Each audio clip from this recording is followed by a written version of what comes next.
सबको बताना चाहते हैं कि कल सुबह नगरी म्यूनसिपल कमेटी के चुनाव होने जा रहे हैं, जिसको लेकर पिछले काफ़ी दिनों से गहमा गहमी का माहौल बना हुआ था। दो लोगों ने चेयरमैन पद के लिए नामांकन पत्र भरे हैं। कल सुबह 11 बजे नगरी म्यूनसिपल काउंसिल में ये चुनाव होने हैं, जिसमें अनिल सिंह बीजेपी की तरफ से अपना नामांकन पत्र दाखिल कर चुके हैं। दूसरी तरफ भी बीजेपी के ही नेता हैं जिन्हें राकेश सैनी कहा जाता है और जिन्होंने अपना नामांकन पत्र प्रधान पद के लिए भरा है, चेयरमैन के लिए भरा है। अब देखने वाला सवाल यह है कि दो नेता एक ही पार्टी के हैं और कल किस तरह का माहौल रहेगा, कौन किसकी ओर जाएगा और कौन किसको अपना नेता मानेगा और कल किसको नगरी म्यूनसिपल कमेटी की जिम्मेवारी सौंपी जाएगी। आज जो कस्बा में दिन भर माहौल रहा है वो गहमा गहमी का रहा है, चर्चा का विषय रहा है कि कौन किस तरफ जाने वाला है, कौन पार्षद क्या करने वाला है। हालांकि उप प्रधान के पद के लिए पहले ही बबलू कुमार को चुना गया है, वो उप प्रधान कमेटी के बन चुके हैं।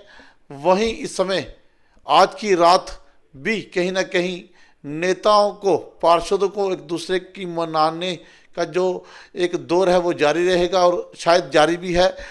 तो मैं आपको बता दूं कि कल हम एक बार फिर मिलेंगे और जानने का प्रयास करेंगे कि 2.5 वर्षों में जिस ना होने के कार्य को लेकर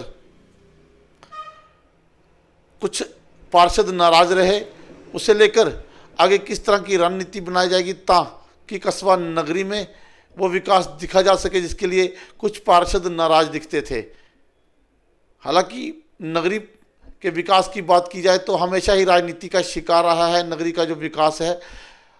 वहीं दूसरी तरफ बड़ा सवाल जो है वो भारतीय जनता पार्टी पर भी उठता है कि भारतीय जनता पार्टी जो सबको साथ लेकर सबका विकास करना चाहती है, क्या वो दो नेता, दो पार्षद एक ही पद के लिए उतार कर इस तरह के से विकास करना चाहती है जिस तरह से एक ही पार्टी के दो नेता, दो पार्षद नामांकन दाखिल कर ये बताने का प्रयास कर रहे हैं कि उनमें आपस में एक गहमा गहमी का माहौल है, एक दूसरे पर कुछ बंटवारा हो चुका है, पार्षदों में एक ग्रुप बन चुका है, एक दूसरी तरफ ग्रुप बन चुका है। हालांकि इसमें सबसे जो अहम भूमिका है वो पूर्व मंत्री राजीव जसरोटिया की रहेगी, क्योंकि उन पर भी बड़े जो है वो आरोप लगे हैं कि उन्होंने 2 बार नो कॉन्फिडेंस मोशन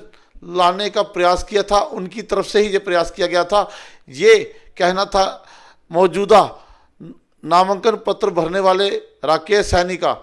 हालांकि कल क्या होगा ये एक बड़ा सवाल रहेगा कि अगर अनिल सिंह जी जीते हैं तो भी भाजपा जीती है, अगर राकेश सैनी जी जीते हैं तो भी भाजपा जीती है। फिर विद्रोही कौन है?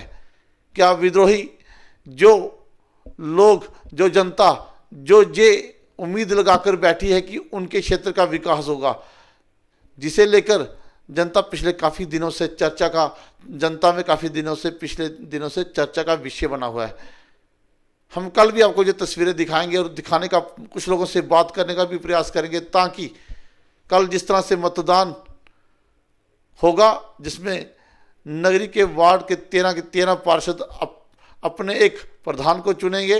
हालांकि सवाल बहुत सारे हैं कि आपकी राय क्या है, आप क्या चाहते हैं, नगरी का विकास किस तरीके से चाहते हैं, क्योंकि एक तरफ अनिल सिंह जी जो फिलहाल भाजपा का दामन थाम चुके हैं अपने साथियों के साथ, उन्हें उम्मीद थी कि भाजपा में जाने के बाद कहीं ना कहीं उन्हें बड़े सरल तरीके, बड़े आसानी से उन्हें प्रधान का पद मिल जाएगा, लेकिन लगता है कि प्रधान का पद इतनी आसानी से नहीं मिलने वाला। जिस तरह से 2 गुट बन चुके हैं और 2 गुटों में आपस में जो गहमा गहमी बनी हुई है, जोड़ तोड़ की जो राजनीति हो रही है। हालांकि मैंने भी आपको बताया है कि जिस तरह से पार्षद जीत के तो आते हैं और शपथ भी लेते हैं कि हम जनता की सेवा करेंगे, लेकिन जिस तरह से तस्वीरें नगरी की, एक ही पार्टी के दो पार्षद एक ही पद के लिए अपना नामांकन पत्र भरते हैं, उससे भी बड़ा सवाल खड़ा होता है कि माननीय प्रधानमंत्री